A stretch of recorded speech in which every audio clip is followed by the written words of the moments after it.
The scene opens on a menacing, isolated castle under the cloak of a dark night. A team of 5 armed men ventures into its vast, eerily silent main hall. One of them immediately questions their mission's intel, but his comrade remains smugly confident. The skeptic gestures around the empty space, sarcastically wondering where the supposed enemies are.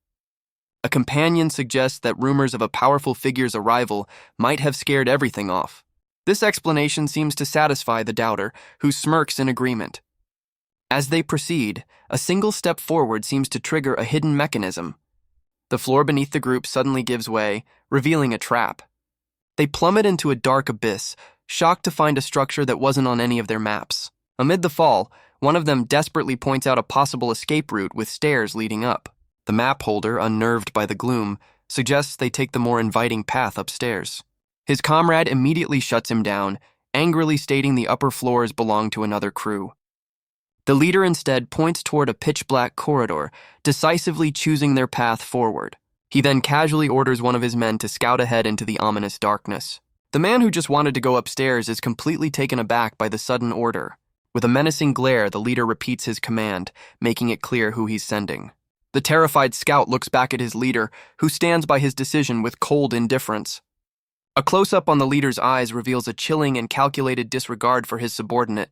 Forced to obey, the lone scout cautiously approaches the gaping, dark archway. He peers into the void and reports back that this area, too, appears to be completely empty. He confidently reports the area is clear, completely oblivious to the monstrous-jawed beast looming right behind him. The massive wolf lunges from the darkness, its attack on the unsuspecting scout swift and final. As the scout is tossed aside, a whole pack of red-eyed wolves emerges from the now-revealed ambush. The beasts snarl menacingly, their sharp fangs dripping as they lock onto their next targets. With terrifying speed, the entire pack charges forward, ready to overwhelm the remaining men. The leader's smug expression evaporates, replaced by pure shock and fury at this unforeseen trap. Looking back, they see the massive stone entrance begin to close, its shape like a monstrous maw. The gate slams shut with a ground-shaking impact, sealing them inside with the predators. The remaining men can only stare in horror, realizing the full extent of their deadly predicament. An overhead shot confirms their fate, showing the 3 survivors hopelessly surrounded by the wolf pack. One of the men panics, overwhelmed by the sheer number of red-eyed monsters surrounding them. The leader grabs his terrified comrade, angrily reminding him that fighting is their only option. A desperate battle for survival erupts as the men clash with the ferocious wolf pack. From a safe distance, the leader furiously commands his men to hold the line against the overwhelming tide. The fight quickly turns against them, with one man being completely swarmed by the relentless creatures. The grim outcome of the struggle is starkly illustrated on the cold stone floor. Now the sole survivor, the leader stands grimly over his last fallen comrade. He suddenly cries out in agony, his eyes glowing red as a strange change begins to overtake him. His body convulses violently, forcing him to drop his sword as the transformation intensifies. The man is gone, replaced by a monstrous beast that lets out a terrifying roar. The newly transformed beast is immediately struck down by a powerful blue energy attack. A lone survivor, previously unseen, watches in utter shock as the monster collapses before him. The beast lies defeated, and a mysterious figure in black now stands over its remains. From a balcony above, a man with a bow smirks, offering his assistance to the man below. The survivor looks up with desperate relief, recognizing the newcomer as an ally. The dark-haired man lands gracefully on the floor, pleased with his dramatic entrance. He glances back at the survivor, giving him a quick, reassuring word. Turning to face the remaining wolves, he tells his companion to pay close attention to what's next. His sword ignites with a brilliant blue light as he prepares to demonstrate his true power. He fearlessly charges headfirst into the snarling pack, ready to end the fight. The glowing blade connects with its target, silencing the beast's ferocious roar. He moves with blinding speed, his sword a blur of blue energy as he cleaves through the pack. Undeterred, the remaining red-eyed wolves surge forward to avenge their fallen. The swordsman unleashes a devastating flurry of attacks, cutting down multiple enemies in a single fluid motion. The lone survivor watches in stunned silence, sweating as he witnesses the overwhelming display of power.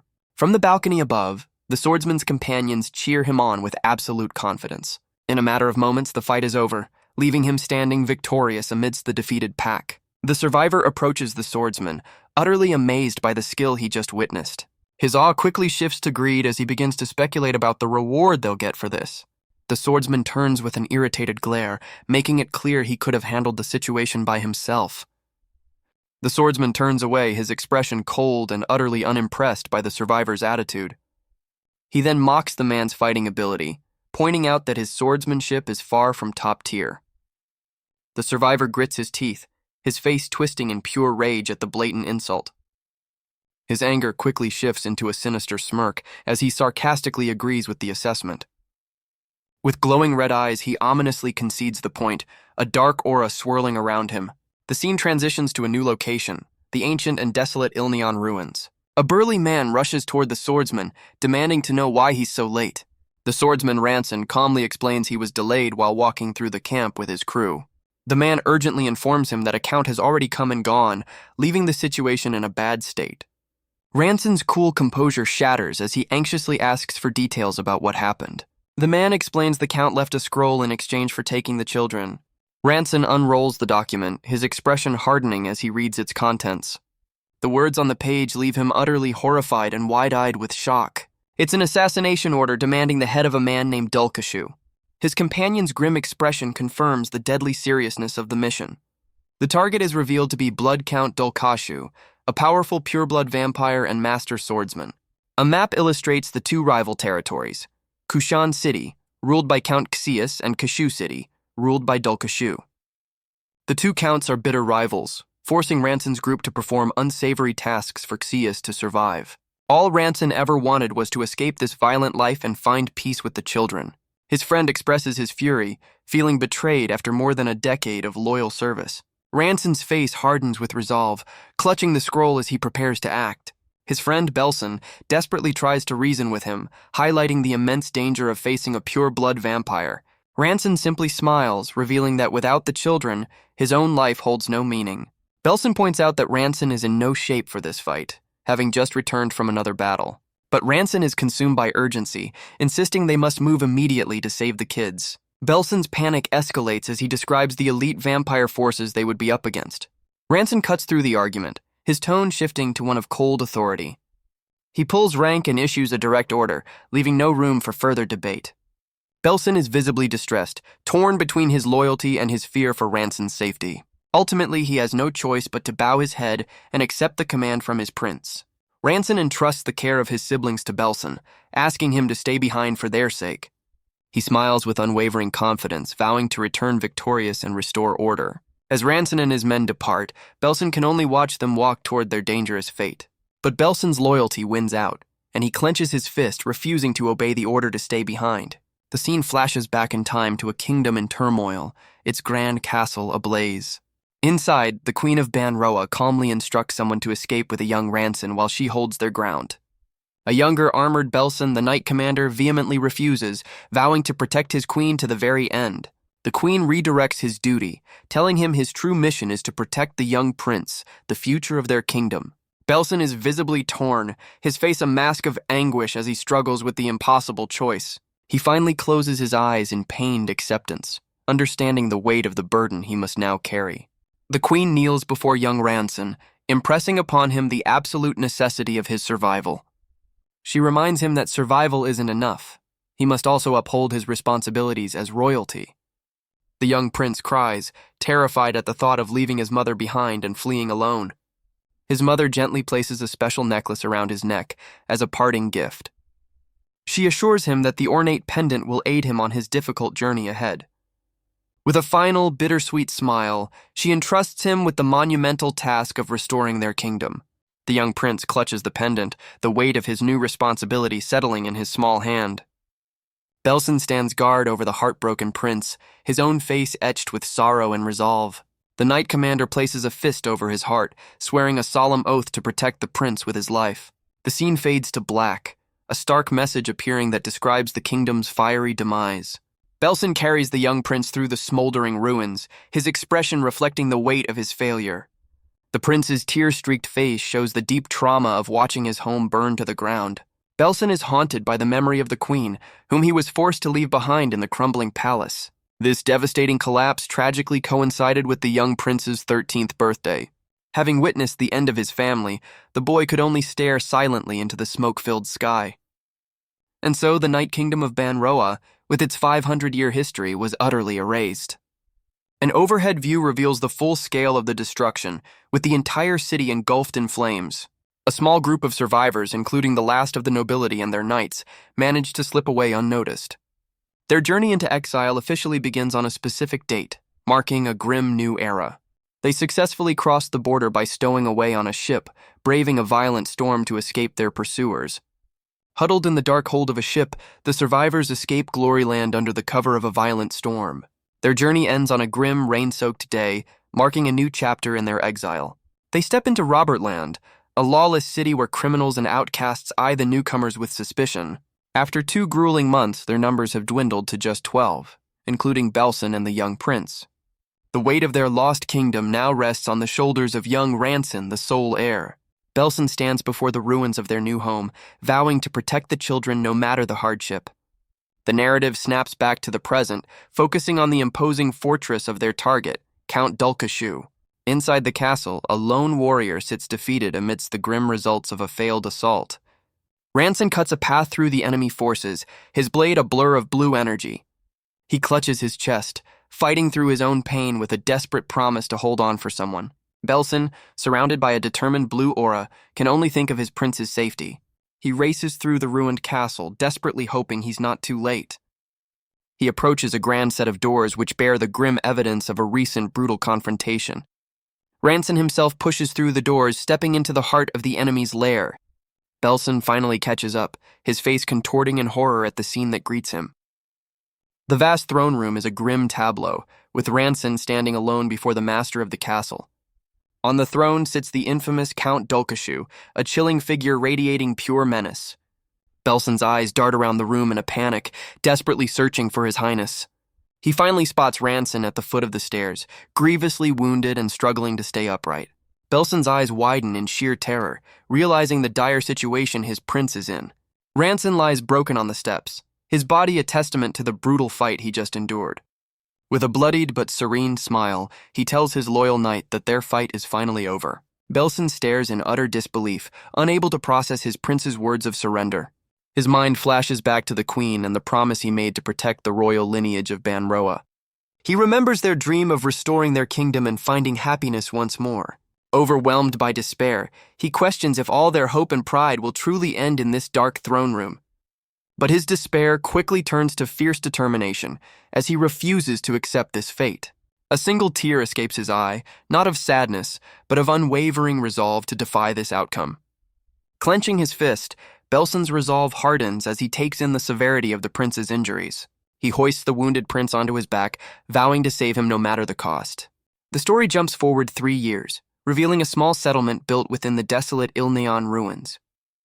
In this new home, children play with bright smiles, a sign of peaceful life returning. A man with a prosthetic arm is seen diligently working, hammering away to rebuild their community. The man is Ranson, who pauses his work, looking weary but determined as someone calls his name. He turns to see his loyal knight, Bellson, walking toward him with a serious expression. Ranson greets him with a casual smile, climbing down a ladder from the roof he was repairing. But his prosthetic leg suddenly slips on the rung, losing its grip. He tumbles backward off the ladder as Bellson watches in shock.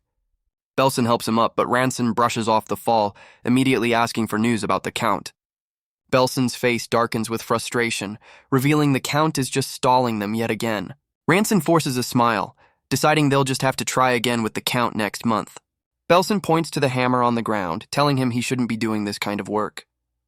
With a cheerful expression, Ranson insists he can't let the children handle such difficult labor. His loyal knight argues back, pointing out that the kids they're protecting are all grown up. Ranson stands firm, declaring that no matter how old they get, he will always be their protector.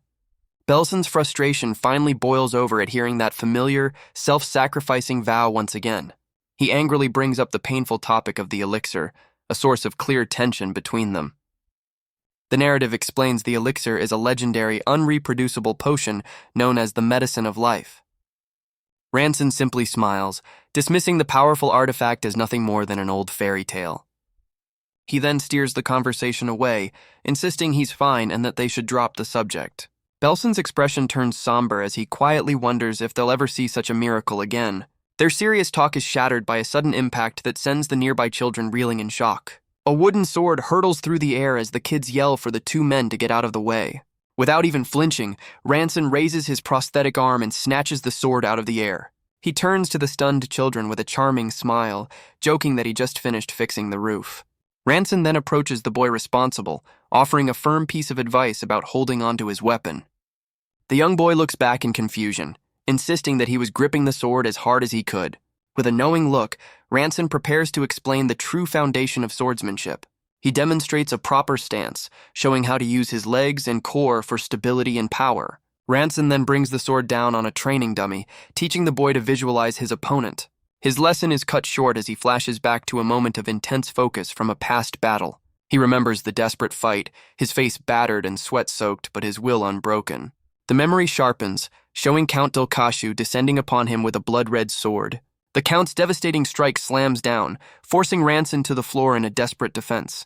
Delkashu taunts him mid-battle, claiming that having things to protect only creates weakness. With a final chilling word, the vampire brings his blade down for the finishing blow.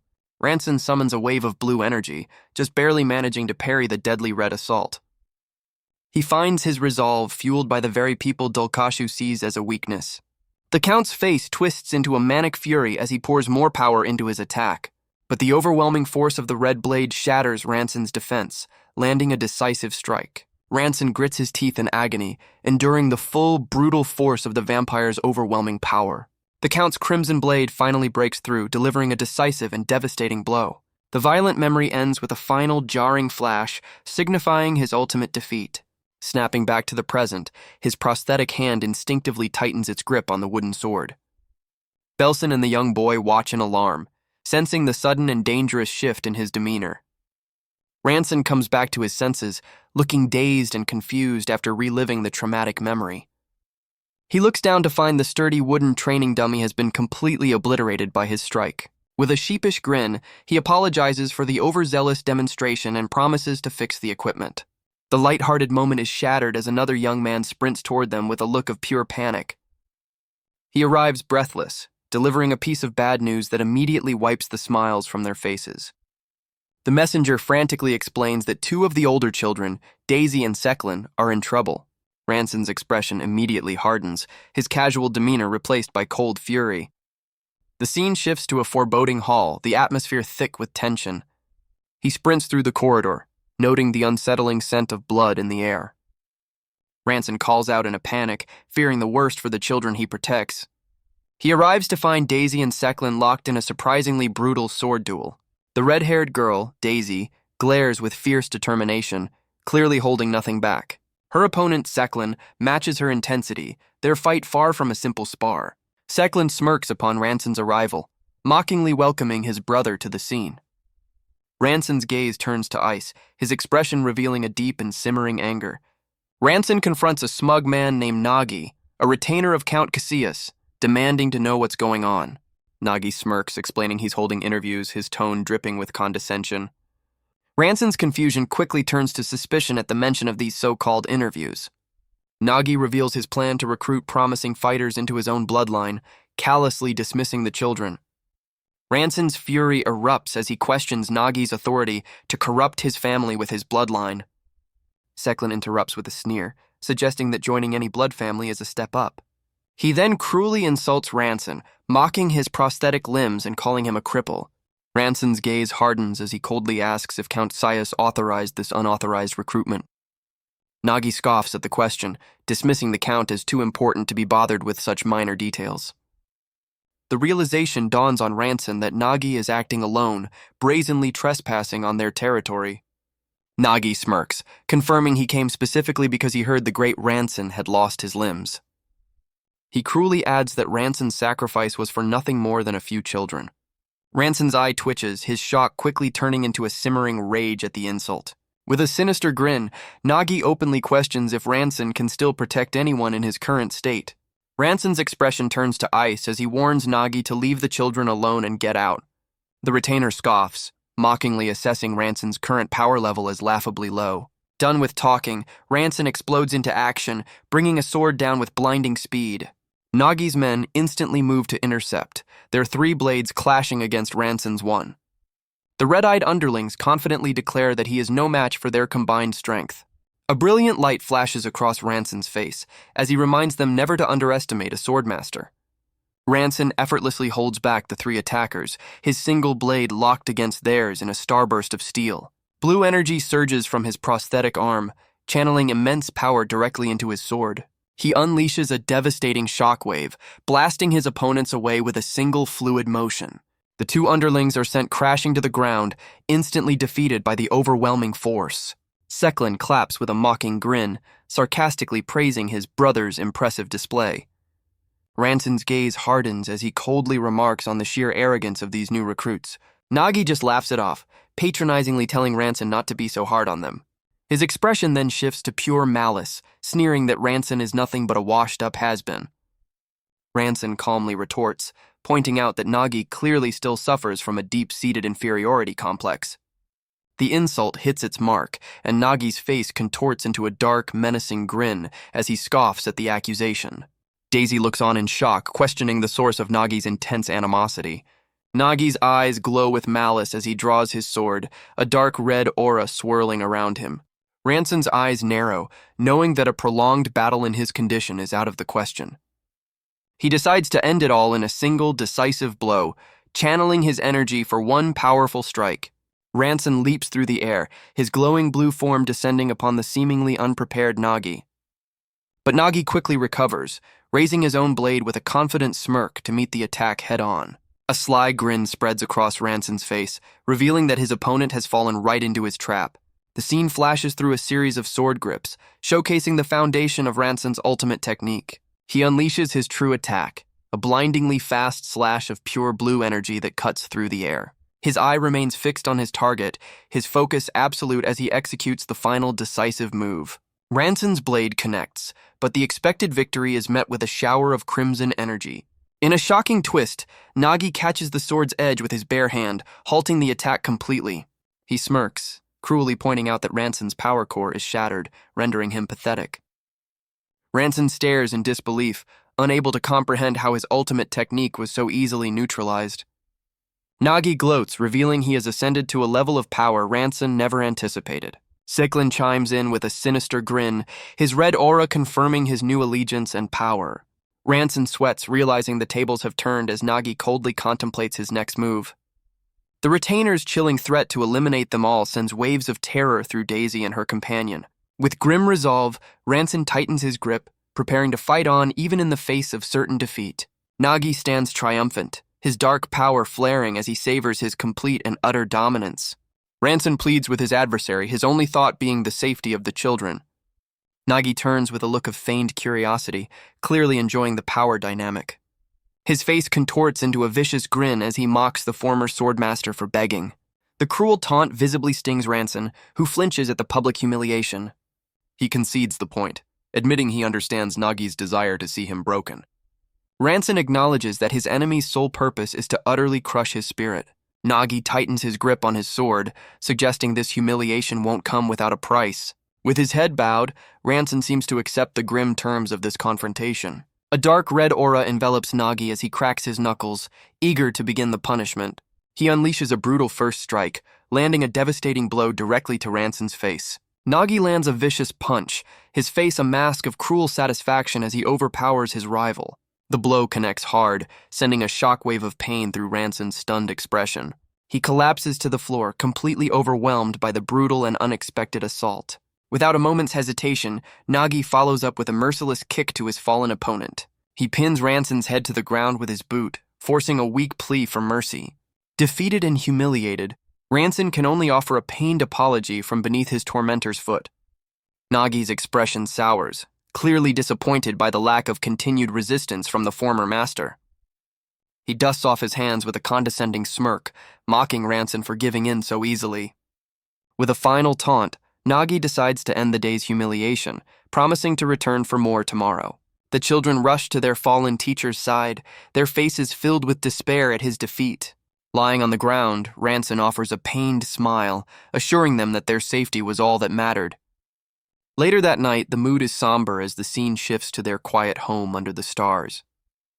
Now bandaged, Ranson stands over Daisy and Seclin, demanding an explanation for their reckless actions. He sits down, his expression serious as he questions their willingness to join a vampire's bloodline. Seclin looks down with shame, offering a quiet apology for his part in the incident.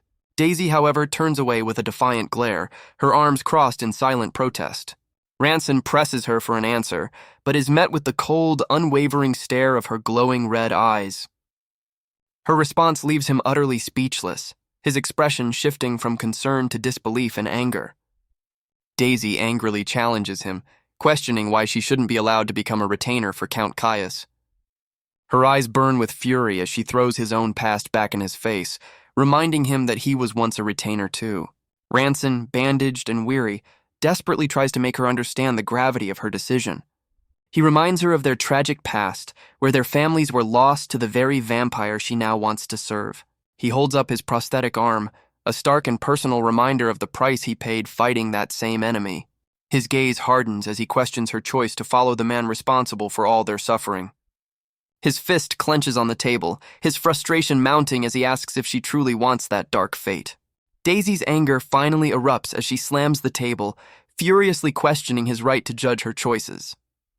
Overwhelmed with emotion, she screams that she will be the one to decide her own path from now on. She tells him to stop interfering in her life, leaving Ranson to absorb the harsh words in stunned silence. Unable to contain her rage any longer, she shoves her chair back and storms away from the tense confrontation. In a shocking move, she leaps out the window, escaping into the night and leaving her family behind. In the quiet aftermath, Ranson and Seclin sit across from each other in a heavy, unspoken silence. Seclin addresses his teacher, whose weary, bandaged face shows the toll of the day's events. He tries to downplay Daisy's harsh words, insisting she couldn't have truly meant them. The young man then admits he understands the weight of Ranson's sacrifice all too well. He flashes back to the humiliating moment Ranson knelt before Nagi just to protect them. A younger Ranson reflects that such an act of surrender requires its own unique kind of bravery. Back in the present, Seclin looks at his teacher with newfound empathy, realizing the depth of his suffering. Determined to help, he offers to fetch a healing potion from Bellson to ease his pain. Ranson attempts a grateful reply, but suddenly collapses forward onto the table with a loud thud. The crash brings Bellson bursting into the room, his face a mask of pure panic as he calls out Ranson's name. Bellson explains that a young girl named Rena had come to him with a warning earlier that evening. In a flashback, a frantic Daisy had confided in Rena about the dangerous fight between Ranson and Nagi. Fearing for Ranson's safety, the little girl had then rushed to Bellson, pleading for his help. The young member of their Ilneon family had looked up at him with wide, worried eyes. As Bellson entered the room, Rena reminded him that Daisy's warning was supposed to be a secret. Back in the present, Ranson suddenly lifts his head from the table, startling everyone in the room. He breaks the tension with a hearty laugh, trying to brush off their concern for his well-being. He thanks his worried family as Bellson pulls out a vial containing a red healing potion. Bellson offers the remedy, carefully placing it into Ranson's waiting prosthetic hand. Ranson accepts it with a tired smile, quietly thanking the absent Daisy for her concern as well. But his laughter quickly turns into a harsh cough as he reaches for the potion. He hunches over in pain, the full extent of his injuries finally showing through his brave facade. After a moment, he looks down at his prosthetic hand, now stained from the coughing fit. He clutches his chest in frustration, lamenting that with his power core shattered, he's no match for Nagi. A vision of the children's happy, smiling faces flashes through his mind, reminding him what's at stake. Ranson's resolve hardens as he pushes aside his regrets, deciding that their protection is all that matters. Alone in the quiet room, he worries about Nagi's inevitable return the following day. A look of grim determination crosses his face as he realizes there's only one option left. He pulls out the pendant his mother gave him, deciding it's finally time to use its power. The ornate artifact pulses with a brilliant blue light, its ancient energy swirling around his hand. He activates the pendant, and a complex magical seal materializes around the ancient artifact. The pendant's energy swirls around his prosthetic hand as he prepares to use its hidden function. He decides to sell a royal treasure, opening a magical inventory to find something valuable. Knowing the royal seal would attract unwanted attention, he searches for a less conspicuous item. He pulls out the only remaining option, a mysterious glowing tome known as the Book of Fate. Holding the book, He questions why this seemingly simple item is considered a priceless royal treasure. The pages are filled with strange, glowing runes that seem impossible to decipher. Suddenly, the ancient script lifts from the page, swirling into the air before his eyes. The runes rearrange themselves into a readable entry, describing a cultist's chapel on a specific date. A blinding flash of light erupts from the book, engulfing him and throwing him backward in a wave of energy. The royal pendant plummets through a sea of swirling blue magic. It lands with a splash, sending ripples of energy through the strange, watery void. Back in the room, a gentle breeze rustles the curtains by the open window. But the room is now completely empty, with no sign of Ranson anywhere. Ranson's eyes snap open in shock as he finds himself running alongside mysterious cloaked figures. He stumbles to a halt, completely disoriented and questioning how he got there. Looking down at his own hands, he realizes with a jolt that this strange new reality is all too real. He recognizes the familiar architecture of the Ilneon dungeon, but it looks pristine and untouched by time. Surrounded by a crowd of silent, hooded figures, he desperately tries to understand what's happening. A menacing, red-eyed man turns, his voice low as he announces the presence of an intruder in their chapel. The red-eyed leader barks an order, telling his followers to grab the elixir first. Ranson's eyes widen in shock, the word elixir echoing in his mind. He connects the dots. This is the legendary elixir from Ilneon Dungeon's ancient past. The horrifying truth hits him. The book has sent him a staggering 10,000 years back in time. Despite the shock, he takes a determined step forward on his prosthetic leg. He walks through the crowd of cultists, his gaze locked on the prize sitting on a nearby table. His disbelief turns to hope as he confirms the legendary artifact is truly within his reach. A close-up reveals the glowing blue potion, confirming this impossible journey is real. But the cult leader snatches the vial first, a sinister grin spreading across his face. Ranson's expression hardens, realizing that this single potion is the key to reclaiming everything he's lost. Ranson quickly sizes up his opposition, counting a total of 12 cloaked figures in the room. He grips his sword, debating whether to cut them all down and seize the elixir by force. But the cult leader postpones the sacrifice, ordering his followers to pair up and hunt for the intruder. The leader begins assigning search parties, sending teams to the eastern and western passages. In a shocking twist, the leader calls Ranson by name and assigns him the northern passage. He realizes with a jolt that they somehow recognize him as a comrade from this ancient past. His thoughts race back to the Book of Fate, wondering what kind of mind-altering magic it used to create this illusion. A fellow cultist snaps him out of his daze, grabbing his shoulder and demanding to know why he's spacing out. His new partner urges him to get a move on, leading him away to begin their search. Ranson decides to play along, planning to gather intel and wait for the perfect opportunity to make his move. Ranson follows his new partner down a stone corridor, playing the part of a loyal cultist. They continue their patrol through the torch-lit dungeon, their long shadows dancing on the walls. But their search is cut short as they come face-to-face with a mysterious blonde warrior. The newcomer takes a sharp breath, their eyes locking onto the two cultists with cold intent. Ranson flinches, sensing the immediate and overwhelming danger radiating from the stranger. In a flash, the warrior lunges forward, their sword igniting with a menacing purple energy. Their face contorts with pure rage as they unleash a furious, high-speed assault. The glowing blade cuts through the air, aimed directly at Ranson's unsuspecting companion. Ranson stares in shock, noticing a strange, transparent haze shimmering around the attacker's form. Reacting on instinct, he parries the deadly strike, his own blue blade clashing violently against the purple one. The force of the impact sends a shockwave through the corridor, pushing Ranson back. He notes his sword's poor quality, but realizes the true issue lies with his opponent's power. The two blades grind against each other, a storm of purple and blue energy erupting from the clash. Ranson's eyes widen as he inspects the damage to his own weapon after just one block. A close-up reveals his sword is already chipped, a testament to the warrior's bizarre and immense strength. A bead of sweat rolls down his face as he processes the unexpected level of this new threat. The blonde warrior pauses, equally confused by the strange sword aura emanating from Ranson. Ranson realizes he's not the only one who senses something is deeply wrong with this encounter. Deciding to investigate further, he channels his blue energy, preparing for another test. His gaze sharpens, his focus absolute as he prepares to uncover the truth behind his opponent's power. From behind a pillar, two terrified children peek out at the unfolding confrontation. The blonde warrior spots the children and questions why they are in such a dangerous place. She then directs her fury at Ranson, accusing him of siding with a cult that kidnaps kids. Ranson is completely taken aback, horrified by the suggestion that they would be used as sacrifices.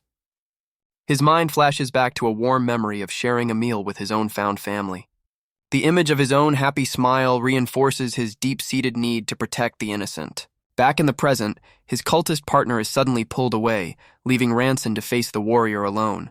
Two more cultists arrive on the scene, questioning if their comrade has already been defeated.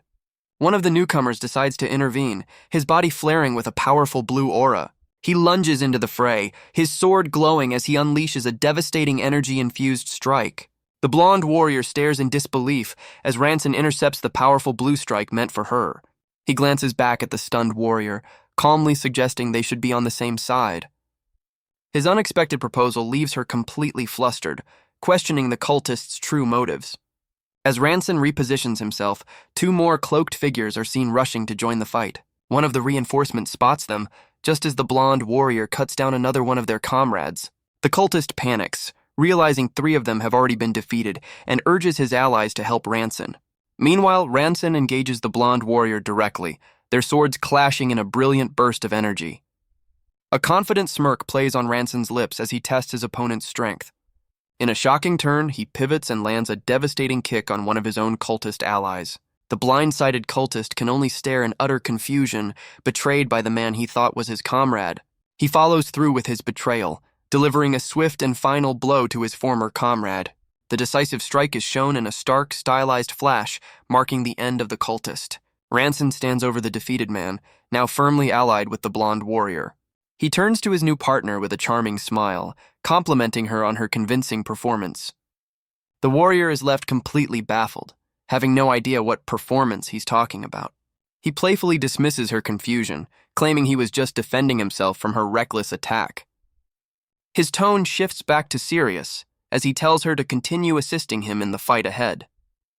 A much larger, more menacing cultist appears, unable to comprehend Ranson's unpredictable actions. The cult leader arrives on the scene, staring down at the fallen bodies and directly accusing Ranson of treason. A sinister grin spreads across the leader's face as he notes the 5 new vengeful spirits created by the betrayal. The leader explains that the chaotic energy from the betrayal will make for a much better offering. He adds that the soul of a noble knight will be the perfect final ingredient for their ritual. The warrior grits her teeth, realizing she's in over her head and should have brought reinforcements. Meanwhile, the terrified children can only watch, their faces pale with fear. She corrects her internal monologue, admitting she's only a mid-level expert, not a top-tier one. Knowing she's outmatched, she tells Ranson to follow her lead and then charges into the fight. The cult leader effortlessly parries her attack, their blades clashing in a shower of sparks. He easily overpowers her, his dark energy sending her stumbling backward.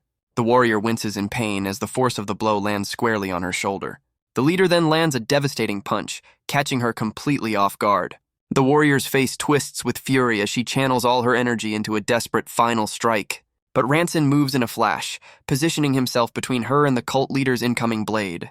The leader's grin widens, relishing the chance to crush 2 opponents at once. She can only stare in disbelief, completely stunned that the man she attacked is now shielding her. Ranson's gaze turns to ice, a dark blue aura flaring around him as he prepares to intervene. He takes a firm step forward, his entire body crackling with a strange, dark energy. With glowing eyes, he unleashes a secret technique, moving with the speed of a storm. His blade becomes a whirlwind of blue light, effortlessly parrying the leader's powerful assault. The warrior is left speechless, witnessing a level of swordsmanship she never thought possible. The source of his sudden power becomes clear as the pendant around his neck erupts in a brilliant flash of light. Ranson grits his teeth, feeling the immense strain of the pendant's power coursing through him. The cult leader's attack is unexpectedly blocked, the force of the parry surprising him. He smirks, revealing that a hidden power saved him from what should have been a fatal blow. The battle erupts into a chaotic flurry of blades as Ranson fends off multiple cultists at once. Ranson realizes the leader's power is far beyond his predictions, making the fight incredibly dangerous. A sinister grin spreads across the leader's face as a spectral figure materializes behind him, ready to strike.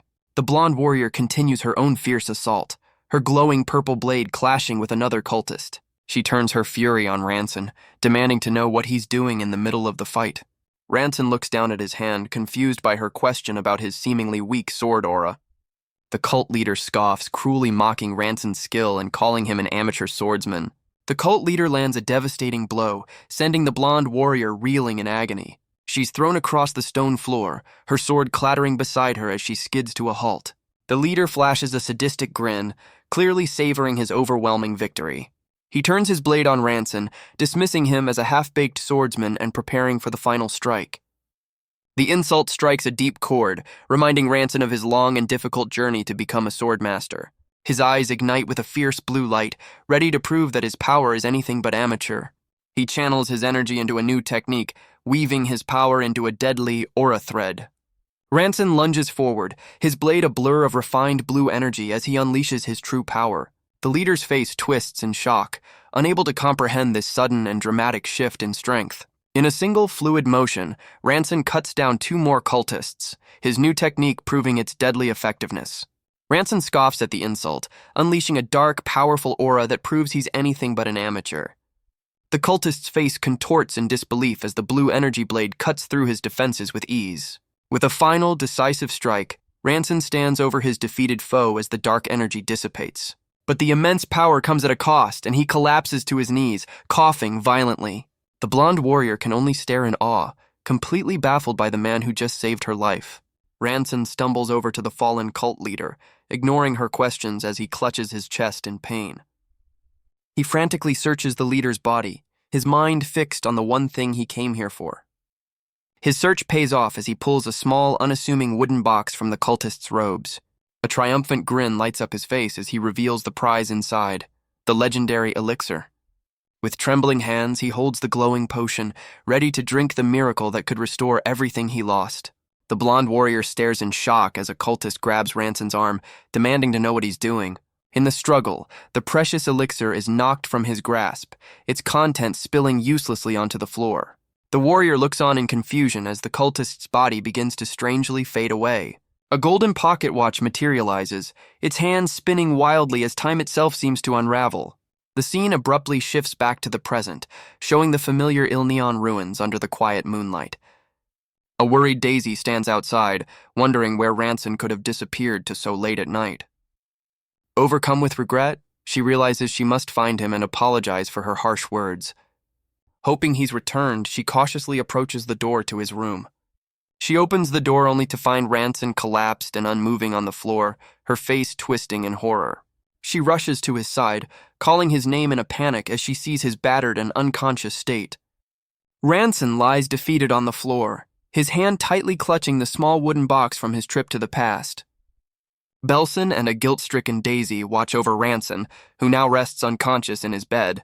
As Bellson prepares to leave, Daisy vows to remain by Ranson's side until he wakes. She quietly agrees, her face etched with remorse for the fight that led to this. Left alone with her thoughts, she keeps a solemn vigil by his bedside. She's tormented by the thought that the strongest man she knew was broken because of them. The guilt is overwhelming, and she feels a profound sense of shame for her actions.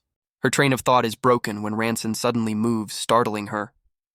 He talks in his sleep, his words revealing a fragmented memory of the spilled elixir. The nightmare forces him awake, and he bolts upright in bed, gasping for breath. He gasps for air, his eyes wide with confusion as he tries to process what just happened. Looking around his familiar room, he wonders if the entire chaotic journey was just a vivid dream. Daisy rushes toward him, her voice filled with panic as she demands to know where he's been. He notices her tear-streaked face, a clear sign of how worried she's been. With a small smile, he gently teases her for calling him brother in her moment of panic. She becomes flustered and denies it, but he points out her red eyes as proof she was crying. He realizes just how deeply she cares, and she defensively admits she was worried sick. Ranson thanks her with a warm smile, patting her head as she grumbles about not being a child. He savors the rare, peaceful moment, glad to reconnect with her after their fight. But the tender moment shatters as a wave of dizziness suddenly hits him, his expression twisting in pain. Daisy rushes to support him as he suddenly doubles over, crying out her name in his moment of weakness. But internally, he reassures himself that he feels no pain at all, a strange warmth spreading through him. He realizes his trip to the past was real, and even a single drop of the elixir was enough to work a miracle. A brilliant golden light erupts from his body, stunning a bewildered Daisy who questions what's happening. In a clatter of metal, his prosthetic arm and leg detach and fall uselessly to the floor. He flexes his toes, revealing his own flesh and blood limbs have completely regenerated. Standing tall on his own 2 feet, he announces that he is finally back to his old self. Daisy can only stare in utter disbelief, her mind struggling to comprehend the impossible sight. The room seems to warp around her as she's overwhelmed by the miraculous transformation. But the sudden regeneration takes its toll, and Ranson collapses to the floor once more. Daisy voices her complete disbelief, struggling to accept that his limbs have actually grown back. Ranson playfully complains as they inspect his new arm, joking that it might fall off if they pull too hard. He opens his eyes with a tired but knowing smile, taking in the chaotic scene around him. From his perspective, the faces of his entire found family stare down at him in utter astonishment. A tearful Bellson is overwhelmed with emotion, desperately asking how such a miracle was even possible. Ranson calmly explains that he drank the elixir, shocking his knight with the mention of the priceless artifact. Before he can be questioned further, he moves to get out of bed, eager to test something. With Bellson's support, he stands on his own 2 feet, acknowledging he'll need rehabilitation but is otherwise fine. His hand reaches for the small wooden box, the only physical proof of his journey through time. He then turns to a confused Bellson, asking his loyal knight to come with him for something important. Ranson leads Bellson to the dungeon's chapel, pointing to the empty altar where he saw the elixir in the past. Bellson is completely bewildered, but Ranson, clutching the wooden box, admits he's just as stunned by the situation. He opens the box to reveal a glowing, ornate key, explaining he needs to confirm a theory. A flashback reveals the same altar heavily guarded by cultists, with the elixir sitting right on top. Ranson realizes the key must unlock a secret passage hidden right behind the altar. He inserts the key into the wall, and a massive, complex magical seal erupts in a flash of red light. The seal transforms into a brilliant golden gateway, bathing the entire chamber in its light. Both men are left speechless, staring into the newly revealed chamber with wide-eyed astonishment. The hidden room is a treasure trove, filled with chests of gold and mysterious cultist artifacts. A closer look reveals the sheer scale of the fortune, with one chest alone containing a staggering amount of gold. Ranson surveys the room, realizing it's filled with ancient relics, powerful weapons, and magical tools. A bewildered Bellson demands an explanation for his regenerated limbs and this sudden treasure trove. Ranson runs a hand through his hair, admitting that he's just as stunned by the turn of events. He then drops a bombshell, revealing he traveled 10,000 years into the past to find this place. Bellson can only stare in utter disbelief, sweating as he tries to process the impossible claim. Ranson touches his own face, finally accepting that his harrowing journey through time was all real. His mind races to the Book of Fate, wondering if he can use its power to travel back again and again. With a newly hardened resolve, he clenches his fist and turns to his loyal knight. His eyes glow with purpose as he declares there's something he must take care of immediately. The scene cuts away to Nagi, who lets out a smug sigh, completely oblivious to the storm heading his way. He relaxes in a lavish room, surrounded by the grim results of a recent conflict, wondering what amusement the day will bring. A sinister grin spreads across his face as he decides on his next source of entertainment. With a cruel laugh, he announces his plan to go and torment the washed-up Ranson once again. But as he reaches for the door, it creaks open on its own, revealing an unexpected guest. Nagi stares in confusion, completely caught off guard by the figure waiting for him outside. Ranson stands before him, his face shadowed with cold fury, as Nagi mockingly welcomes his arrival. The retainer's smug expression shatters into disbelief as he realizes Ranson has all of his limbs back. In a blind panic, Nagi orders his men to flee and warn their lord that Ranson has somehow recovered his power. But before they can escape, Ranson's hand closes around his sword hilt, the blade glowing with a familiar blue light. He explodes into motion, a blur of speed and power as he unleashes his long-awaited revenge. Nagi can only watch in terror as a beam of pure energy flies past his face. In a flash of blue light, one of his underlings is caught in a devastating arc of power. The energy pierces straight through the man's chest in a decisive and overwhelming strike. His second guard meets the same fate, cut down by the impossibly fast assault. Both men are thrown back like rag dolls, neutralized before they could even react. Nagi's face is a mask of pure disbelief, his mind struggling to process the impossible speed. Ranson stands unfazed, his cold blue eyes locking onto his final terrified target. A dark, ominous aura begins to swirl around his hand as he prepares his next move. He closes the distance in an instant, a blur of motion wreathed in shadowy energy. Nagi desperately raises his own red blade, bracing for the inevitable and terrifying clash. Nagi nervously questions Ranson's choice to use a refined aura thread instead of a brute force aura blade. His confidence returns with a fanged grin as he correctly guesses Ranson's power core is still damaged. Ranson remains unfazed, his cold expression giving nothing away as he holds his sword at the ready. The retainer's bravado falters, a bead of sweat trickling down his face at his opponent's unnerving silence. With a confident smirk, Ranson challenges that assumption, unleashing a brilliant arc of blue energy.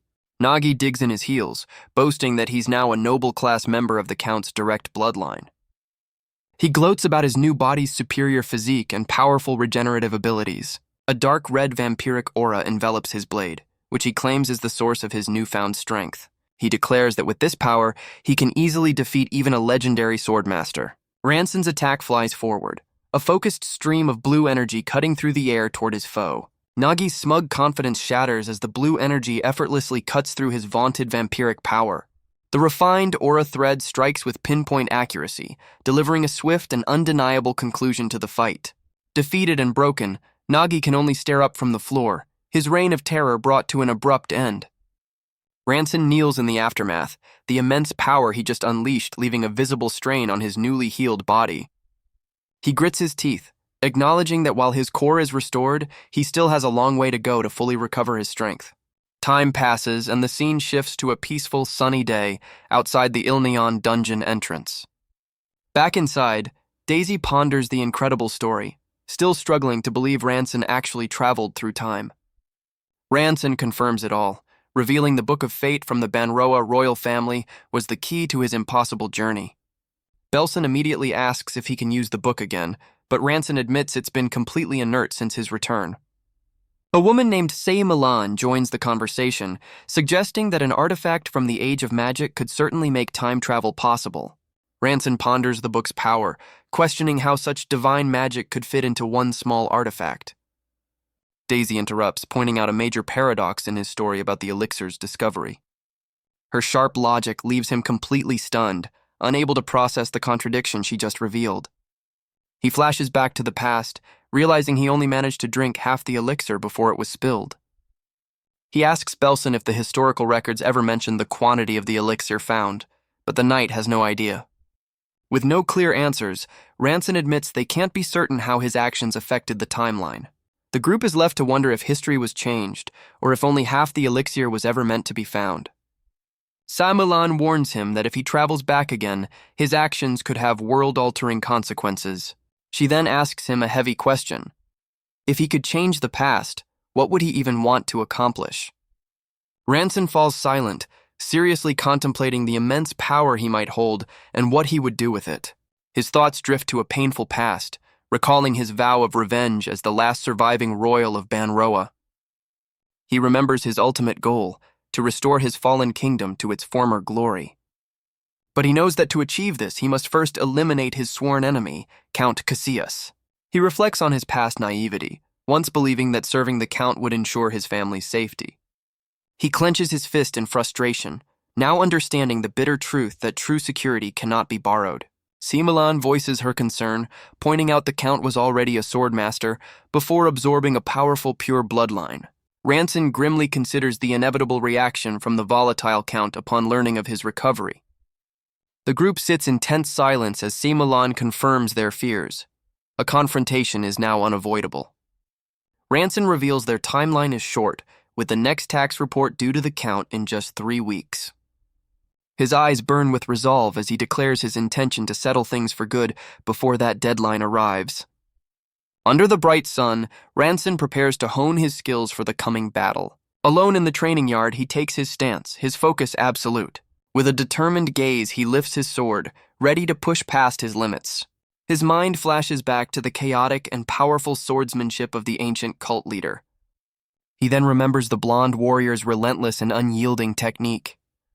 He reflects on their sharp auras, so potent they could shatter steel with ease. The leader's taunts resurface, dismissing his unique aura as a mere parlor trick. He holds his blade steady, the insult of being called an amateur still ringing in his ears. He closes his eyes, entering a deep state of concentration, as if speaking to the blade itself. He transcends mere communication, his very essence beginning to merge with the sword.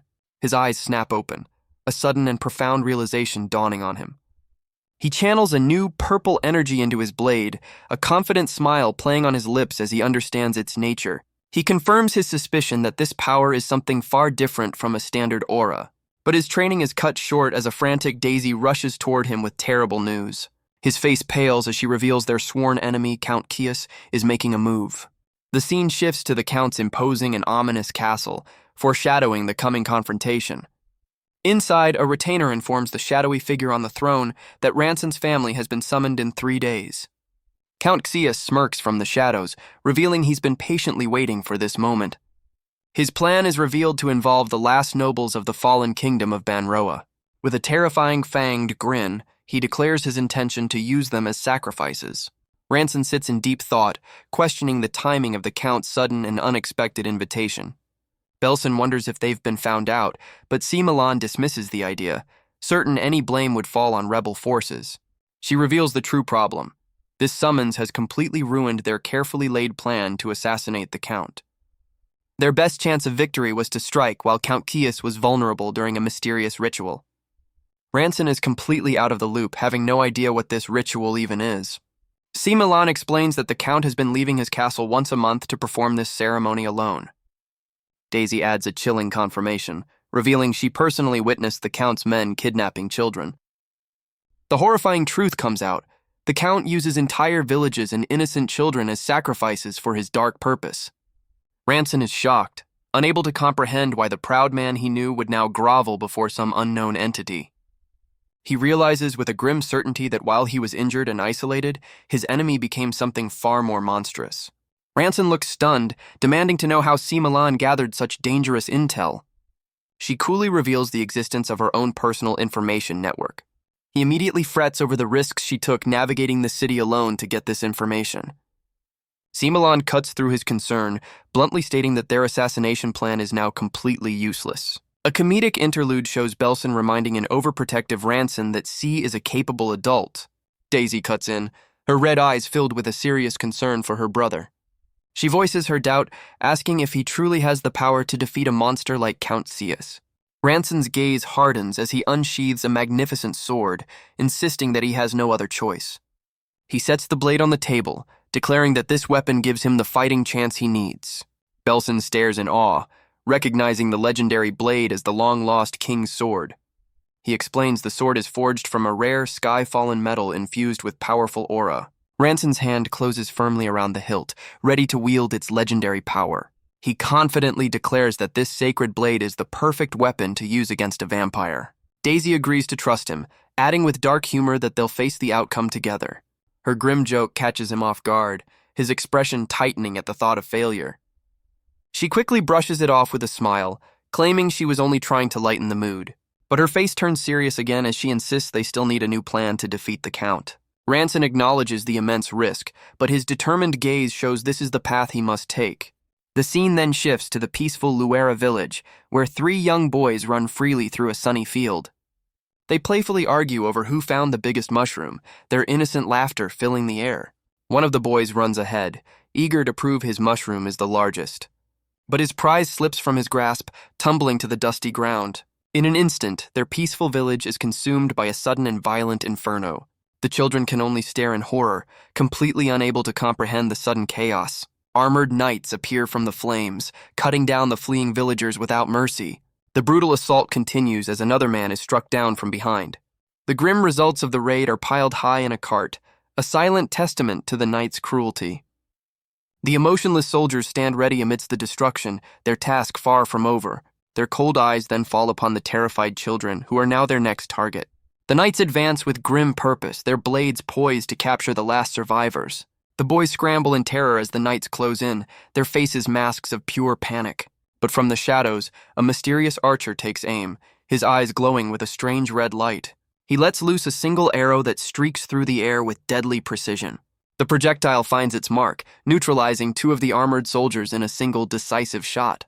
The children stare in stunned silence, completely bewildered by the sudden turn of events. Their mysterious savior appears from the smoke, offering a reassuring smile as he checks on their safety. One of the boys, still trembling, tearfully asks the identity of their rescuer. The man introduces himself as Libera Pietro, his expression calm despite the surrounding chaos. The children's eyes widen in recognition at the familiar name, a flicker of hope appearing on their faces. Libra confirms their unspoken question, revealing his noble title as the Baron of this land. Libra postpones the details, his immediate priority being the children's safety.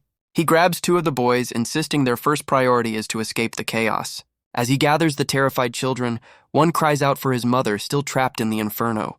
Libra's expression hardens, knowing that simply eliminating a few soldiers won't stop this horror. He watches the village burn, his thoughts filled with rage at the Count for taking things this far. The scene shifts to a towering, ominous castle under the cold light of the full moon. Inside, armored soldiers wheel carts filled with the grim results of their brutal raid. The sheer number of carts lined up in the courtyard reveals the devastating scale of the attack.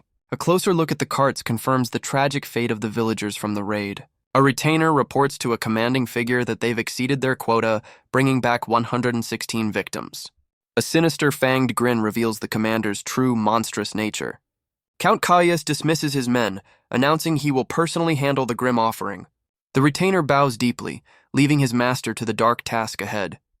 The Count's hand grips the cloth covering a cart, a dark energy swirling from within.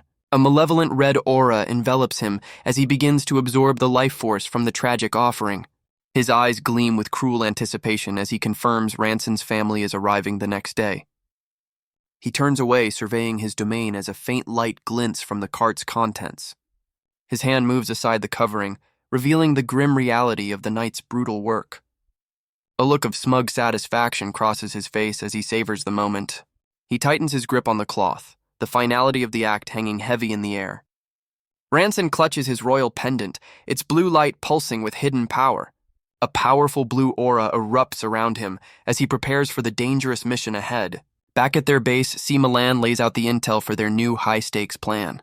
She explains that Ranson will infiltrate the castle by hiding among the victims being transported from the village. He'll conceal his presence and mana, waiting for the perfect moment to be delivered directly to his target. The final move is a surprise attack, striking the Count when he is most vulnerable and unsuspecting. But the Count is anything but surprised, greeting Ranson with a mocking grin as their blades clash. Ranson grits his teeth, realizing his enemy was fully prepared for his arrival. The Count stands across the courtyard, sarcastically congratulating him on his miraculous recovery. With the element of surprise lost, Ranson accepts that their schemes are over, and only a direct confrontation remains. Count Casillas draws his sword, his face twisted in a cruel grin as he prepares to fight. He laughs maniacally, eager to witness the despair of his long-hated rival. Ranson ignores the taunts, sinking into a low stance and focusing his blue aura. He feels a deep connection to the king's sword as dark energy weaves around the glowing blade. His eyes glow with power as he claims to understand the very heart of the legendary weapon. The two warriors clash, their opposing energies erupting in a brilliant explosion of red and blue. The Count effortlessly parries the blow, preparing a devastating counterattack of his own. He unleashes a massive wave of dark red energy, aiming to completely overwhelm his opponent. Ranson leaps into the air, narrowly avoiding the destructive arc of power. The ground shatters where he just stood, a testament to the Count's monstrous strength. Ranson lands gracefully, his blade crackling with dark blue energy as he prepares for the next exchange. The Count charges forward with a sadistic grin, his red blade aimed for a finishing blow. Unfazed, Ranson meets the charge with an icy glare, his own aura flaring in anticipation. The Count's confidence wavers, his expression twisting into shock at Ranson's unexpected composure. Ranson deftly sidesteps the attack, his powerful aura deflecting the blow and sending sparks across the courtyard. Seizing the opening, he pivots and unleashes a swift counter, his glowing sword arcing toward the Count's neck. The attack connects with a blinding flash of blue light, overwhelming the Count's dark red defenses. The blow lands true, leaving a deep gash on the Count's neck as he stumbles back in surprise. But a sinister smile spreads across his face as he admits the attack was impressive, almost ending the fight right there. He praises Ranson's royal heritage, his vampiric features on full display as his dark power surges. The Count reveals he's known all along, identifying Ranson as the long-lost second prince of Banoa. A cruel smile spreads across his face as he recognizes the value of a royal soul for his dark plans. He declares his intention to sacrifice Ranson to fulfill his ultimate wish, but Ranson's expression remains unbroken. Unfazed by the threats, Ranson unleashes a massive wave of blue energy, launching a full-scale assault. The powerful arc of light surges across the courtyard, aimed directly at the confident Count. But the Count effortlessly blocks the attack, mocking Ranson's futile attempts with a sinister grin. He boasts that his vampiric aura is impenetrable, completely nullifying the force of the King's sword. Ranson's eye ignites with a brilliant blue flame as he prepares to unleash a hidden power. He weaves a new, darker energy into his attack, creating a refined strike that cuts through the air. The enhanced blade slams into the Count's defenses, causing a devastating explosion of power that rocks the entire courtyard. The scene cuts away from the intense battle to a quiet town at night. On a tavern balcony, a group of knights has gathered for an unexpected meeting. A concerned knight asks his captain why they've been summoned, sensing something is wrong. Another knight voices his concern, asking if their captain is planning to cause some kind of major trouble. The captain looks away, admitting he received intelligence that something unusual is about to happen. The knight demands to know exactly what kind of intelligence could warrant such a sudden meeting. But before he can explain, a massive burst of energy lights up the distant sky, catching everyone's attention. The knights jump to their feet in alarm, completely stunned by the sudden and powerful disturbance. They immediately recognize the Count's signature red aura clashing violently with a powerful blue one. Staring at the distant battle, they wonder if this is the event their captain foresaw and who dares to challenge the Count. The captain peers through his spyglass, wondering who would dare to pull such a bold stunt. Deciding they must investigate, he collapses the spyglass as his men agree to follow. His eye narrows as he gets a clearer view of the distant confrontation. Through the lens, he's shocked to see the two combatants, recognizing one of them immediately. He stares in disbelief, realizing the challenger is none other than Ranson. His subordinate is equally stunned, questioning how Ranson could have possibly recovered. A flashback reveals a woman urging the subordinate to seize a rare, fleeting opportunity. She warns him to choose wisely, or face a lifetime of regret for his inaction. He voices his doubts, questioning if their small rebel force truly stands a chance against the Count. He recalls his own limitations, remembering that saving a few children was the best he could do alone. He recalls his own grim assessment, joining the fight would be a suicide mission. Back in the present, his men grow restless, demanding to know if their captain will just watch from the sidelines. Another knight insists they should intervene, but their captain remains silent and conflicted. The captain's face is etched with regret as he apologizes for his apparent inaction. The scene flashes back to the courtyard, where Ranson and the Count are locked in a brutal clash of power. Ranson holds his ground, his determined gaze fixed on his opponent, despite the overwhelming force. Undeterred, he prepares to unleash another powerful wave of blue energy. The Count meets the strike with a furious grin, his red blade easily holding back the assault. Ranson's expression hardens, channeling all his focus into the next exchange. But the Count's sadistic smile widens, clearly relishing his ability to toy with the former swordmaster. Ranson lets out a furious roar, pouring every last bit of his energy into the attack. The Count's smug expression shatters, completely stunned by the sheer force of Ranson's assault. A trickle of blood runs from his lip, but a sinister gleam in his eye shows he's enjoying the fight. His amusement turns to pure rage as his vampiric nature erupts in a torrent of dark energy. Ranson meets his fury with a confident grin, clearly relishing the chance to finally push his rival. The castle itself trembles under the force of their epic clash, debris raining down under the moonlight. The Count touches the gash on his neck, mockingly complimenting Ranson's impressive swordsmanship. Ranson's face remains a mask of cold determination, his eyes fixed on his enemy. With a condescending smirk, the Count summons shadowy figures, admitting Ranson might eventually break through his defenses. He then challenges Ranson to get past his new spectral bodyguards, confident his opponent stands no chance. The spectral guards surge forward, a blur of red energy and fanged snarls. Ranson remains unfazed, his blue aura flaring as he prepares to meet the onslaught. He unleashes a devastating arc of blue energy, cutting through the first wave of attackers with ease. His mind races, frustrated that his plan for a clean one-on-one fight has been completely foiled. But the spectral horde is relentless, and he realizes there seems to be no end to them. A bead of sweat forms on his brow as the continuous battle begins to take its toll. He knows that at this rate he'll be completely drained before he can even land a blow on the smug Count. One of the vampiric minions breaks through his guard, its red blade aimed for a decisive strike. The sudden high-speed attack catches him off balance, forcing him into a desperate defense. After neutralizing 2 more foes, he realizes he needs to find a way to end this quickly. Just as a spectral minion lunges for a killing blow, Ranson looks up, seemingly cornered. His calm facade breaks as he realizes the true danger of the relentless assault. But out of nowhere, a brilliant golden arrow slices through the darkness with deadly intent. The projectile finds its mark with perfect accuracy, stopping the minion just inches from its target. Ranson stands over the fallen foe, turning to see who just saved his life. From a distance, the watching knights are stunned, recognizing the aura-infused silver arrows and demanding to know who fired them. Ranson's eyes widen as he recognizes the familiar energy of his unexpected backup. The archer, Libera Pietro, stands poised, his golden aura confirming he's the one who intervened. A familiar face appears from the shadows, cheerfully announcing that reinforcements have arrived. Ranson is completely stunned, calling out the name of his old comrade, Jaltran, in disbelief. Milan stands among the newcomers, her expression resolute and ready for battle. Daisy is also there, her eyes burning with a fierce determination to join the fight. Ranson is even more shocked to see Secren, realizing his entire found family has arrived. Jaltran roars with battle lust, rallying his men to charge forward and eliminate their foes. Libra draws his bow once more, his golden aura flaring as he prepares to unleash another volley. Milan reaches out, her voice filled with urgency as she calls out a warning. Another one of Libra's arrows finds its mark, neutralizing a vampiric minion with deadly precision.